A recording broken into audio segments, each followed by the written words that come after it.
ले, बहुत ही अच्छा अमल है। हाँ, दोनों को मिलाने मगर झूठ बोलना पड़े तो झूठ बोला जा सकता है। हालांकि झूठ बोलना बड़ा पाप है, बड़ा गुनाह है, लेकिन लैसल कज़्ज़ाब अल्लज़ी युस्लिहु बैनन नास, अगर दोनों को आपस में मिलाने के लिए झूठ बोला जाए। आई अब्दुर्रहमान, आपके बारे में अब्दुर्रहीम बहुत अच्छी बातें कर रहा था, कह रहा था अब्दुर्रहमान भाई बहुत ही अच्छे हैं, लेकिन पता नहीं क्यों मुझसे नाराज है, क्या बात है, क्या वजह है, समझ में बात नहीं आ रही है। ये आप अगर इनसे कहे और उनके पास जाकर के इनके बारे में कहे, आई अब्दुर्रहीम भाई आपके बारे में अब्दुर्रहमान साहब कह रहे थे अब्दुर्रहीम बहुत अच्छे हैं, बहुत लायक फायक आदमी है, दीनदार है, नमाजी है, कुरान की तिलावत करने वाले, पता नहीं मुझसे क्या गलती हो गई है। अगर इस तरीके से बात की जाए और दोनों को मिलाने के लिए बात की जाए, इमाम कायनात सल्लल्लाहु अलैहि वसल्लम कहते हैं अल्लज़ी युस्लिहु बैनन नास लैसल कज़्ज़ाब, झूठ नहीं है, आपस में मिलाने के लिए, दोनों भाइयों को जोड़ने के लिए, नफरतों को खत्म करने के लिए अगर झूठ बोला जाए तो झूठ बोला जा सकता है, तो ये अमल किया जाए। आज यहाँ ऐसा होगा, आज तो अगर आग जल रही तो उसके अंदर पेट्रोल डाल दिया जा रहा है, दोनों आपस में इतना लड़ा दो, ये इसको दुश्मन बना दो, इसको दुश्मन बना दो, ये मारे इसको, ये खत्म करे। मेरे भाई जो आपस में मिलाने वाला काम नहीं हो रहा है।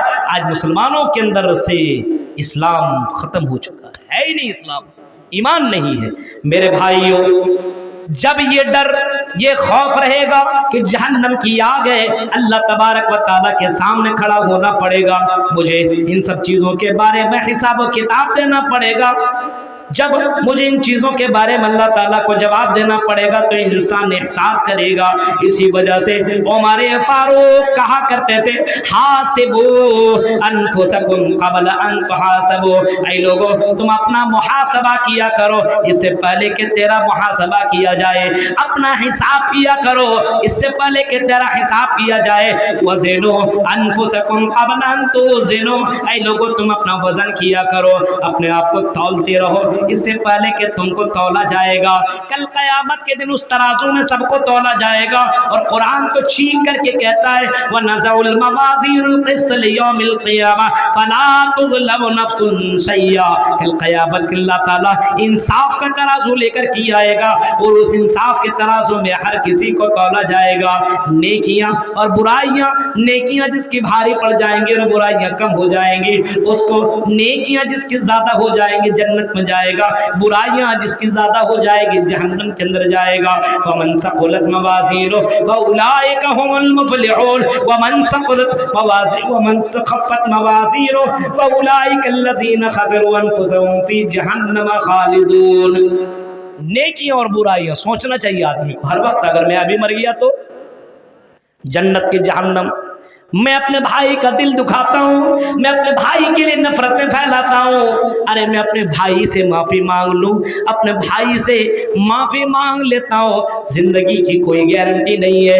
अभी तो बहुत सारी बीमारियां दुनिया में चल रही है, कभी किसी को हार्ट अटैक अचानक हो जाता है, कभी कोई एक मच्छर काट लेता डेंगू की बीमारी, वो आदमी उसी से मर जा रहा है। न जाने किन किन बीमारियों में आदमी लग करके अचानक मौत हो रही है। मेरे भाइयों, जिंदगी की कोई गारंटी नहीं है। अपने अंदर बदलाव लाने की कोशिश करो और ये बदलाव और समाज के अंदर ये सुधार इसी एक ही वजह पैदा हो सकती है कि अल्लाह तबारक व तआला का खौफ अपने दिल में पैदा कर, जहन्नम की आग को अपने दिल के अंदर डाल कि आज नहीं तो कल उस जहन्नम का सामना करना पड़ सकता है। इस वजह से इंसान अपने आप के अंदर ख्याल करने की कोशिश करे, आज नहीं तो कल मरना तो है और अल्लाह के पास जाना है। अगर इस बात का अकीदा और ईमान नहीं है तो फिर वो मुसलमान नहीं है। मरने के बाद की जिंदगी के ऊपर यकीन रखना जरूरी है।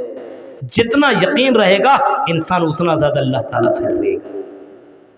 तो ये भाईचारा अपने यहाँ पैदा करने की कोशिश कीजिए, अपने यहाँ से नफरतों को ख़त्म कीजिए, सलामती और अपने यहाँ सलामती को बढ़ावा दीजिए, नफरतों को ख़त्म कीजिए। बगल में गैर मुस्लिम भी है तो उसके साथ भी अच्छा रवैया अपनाइए। गैर मुस्लिम है तो क्या हुआ, अगर वह बीमार पड़ जाए तो उसके साथ अच्छा सलूक कीजिए। मरीज की इयादत करने के लिए जाइए, अगर बगल में आपका गैर मुस्लिम भाई क्यों ना हो, अगर वो बीमार है तो उसको भी देखने के लिए जाइए। आपसे जितना हेल्प हो सकता है उसकी मदद करने की कोशिश कीजिए। ये इस्लाम बताता है मेरे भाइयों। लेकिन बहुत से मुसलमान हैं, आज मुसलमान बीमार पड़ता होता तो देखने के लिए जाता नहीं है, और अगर जाता तो उसको इतना भी मालूम नहीं है कि बीमार के पास खड़े होकर के कौन सी दुआ पड़ी जाए। कितने लोग हैं यहाँ पे बीमारियों को देखने के लिए जाते हैं? आप लोग जाते तो जरूर होंगे। उसके सामने पहुंच करके क्या दुआ पड़ता है? आप तो दवा तो दे नहीं सकते, सुइया तो लगा नहीं सकते, इंजेक्शन तो लगा नहीं सकते, तो आपके पास एक ही चीज़ है, दुआ। कौन सी दुआ देते हैं मालूम है? कितने लोगों को मालूम है? कितने लोगों को मालूम? हाथ उठाइए। तो इतने रात को हम यही सब करवाएंगे। अब कितने को मालूम है बताइए, गौर कीजिए मेरे भाइयों। क्या जाकर के मंत्र पढ़ देते हैं क्या? चतुर्वेदी आप भी हैं? गौर कीजिए, जब आप किसी मरीज के पास जाइए तो इमाम कायनात जनाब मोहम्मद रसूलुल्लाह ने फरमाया, मरीज के पास जाइए तो कहिए ला बाअस तुहूर इंशाअल्लाह, ला बाअस तुहूर इंशाअल्लाह, ला बाअस तुहूर इंशाअल्लाह, अल्लाहुम्मा अज़हिबिल बास रब्बिन नास वश्फि अंत शाफी ला शिफा इल्ला शिफाउक शिफाउन ला युगादिरु सक़मा। इस कौम को भी इतनी दुआएं मालूम नहीं है।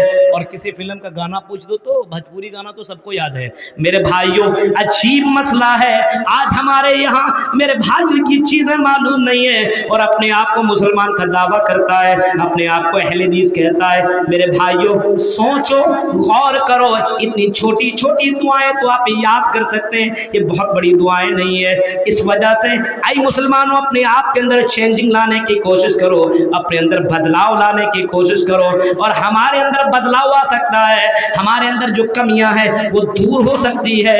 उसके अंदर आपको एक काम और करना पड़ेगा, वो ये है कि आपके अंदर जो चीजें, जो खराबियां हैं उसको अपने यहाँ से डिलीट करना होगा। अपने यहाँ, अपने अंदर अच्छाइयों को एक्सेप्ट करना पड़ेगा, अपने यहाँ अच्छाइयों को लाना पड़ेगा। जैसे शराब लोग पीते और बड़ी तेजी के साथ ये शराब की लत में ये कौम डूबती जा रही है और नौजवान नस्ल शराब के आदी बनते जा रहे हैं। शराब को छोड़ने की कोशिश करो और मोहम्मद रसूलुल्लाह के उस फरमान को याद रखो कि जो आदमी शराब पिएगा और शराब पीने वाले की 40 दिन तक उसकी इबादत कबूल नहीं होती है। जो शराब पीने वाला होगा और फरमाता, और अगर इसी हाल में मरा तो दखलन नार, तो वो जहन्नम के अंदर दाखिल होगा। ऐ शराबियों, अपने यहाँ से शराब को खत्म करो। मेरे भाइयों, वो कौन सी चीज थी और तो कैसा अकीदा था और अल्लाह पर कितना यकीन था। जब एक पुकारने वाला पुकारता है, वो लोगों आज से शराब बंद कर दी गई है, आज से शराब हराम कर दी गई है, वो लोगों शराब मत पियो। हजरत अनस रज़ी अल्लाह तआला अन्हु कहते हैं, मैं अबू तलहा के घर लोगों को शराब पिला रहा था। सुनिए, पोठिया घाट के लोगों, मनसाही कटिहार के लोगों, जरा इस मंजर को देखो। हजरत अनस रज़ी अल्लाह तआला अन्हु कहते हैं कि मैं अबू तलहा के घर लोगों को शराब पिला रहा था। ये लीजिए, ये लीजिए, ये लीजिए। बहुत से लोग बैठे हुए थे, शराब पी रहे थे, और इसी दौरान एक पुकारने वाला पुकारता, लोगों आज से शराब हराम कर दी गई है, आज से कोई शराब न पिए। लोगों के हाथ में गिलास में शराब भरी हुई है, लोग शराब लोग पी रहे हैं, उसी गिलास के जरिए से शराब फुल है गिलास के अंदर। लेकिन मेरे भाइयों, शराब पीते पीते लोग रुक गए। गिलास में फुल शराब है, पी रहे हैं, लेकिन ये आवाज सुने तो रुक गए। और लोगों ने सुना शराब हराम कर दी गई है। अब ये भी सोचते थे अरे हराम कर, कल से नहीं पिएगा, आज पी लेते, जो बचा हो उसको आज पी लो ना। लेकिन ऐसा नहीं किया। हाथ में जो बोतल और जो गिलास था, उस गिलास को जमीन में फेंक दिया, बोतल को फेंक दिया। लोगों ने अपने घरों से मटकों को निकाल करके मदीना की गलियों में तोड़ना और फोड़ना शुरू कर दिया। यहाँ तक कि मदीना की गलियों में शराब बहने लगी। मेरे प्यारे साथियों, ये ईमान कितना जबरदस्त था, अल्लाह का डर और खौफ कैसा था। मेरे भाइयों, शराब के बगैर लुकमा अंदर नहीं जाता था। ये लोग कुरान की आयत सुन करके और मोहम्मद रसूलुल्लाह का मैसेज सुन करके अपने शराब को बंद कर दिया करते थे। आज इतनी तकरीरें इस कटिहार, पूर्णिया और बिहार के अंदर इतने जलसे हुआ करते हैं और इन जलसों के अंदर शराब के ऊपर तकरीरें हुआ करती है। लेकिन मेरे भाइयों, कल भी शराब लोग पी रहे थे, आज भी शराब पिया करते हैं। ये कैसे मुसलमान है? अल्लाह और उसके रसूल के ऊपर ईमान तो रखते हैं, नबी को तो मानते लेकिन नबी की नहीं मानते। नबी को कुफ्फारे मक्का भी मानते थे, अमीन जानते थे, सादिक जानते थे, नबी की नहीं मानी तो वो लोग जहन्नम के अंदर चले गए। आज हम और आप नबी को मान रहे हैं, लेकिन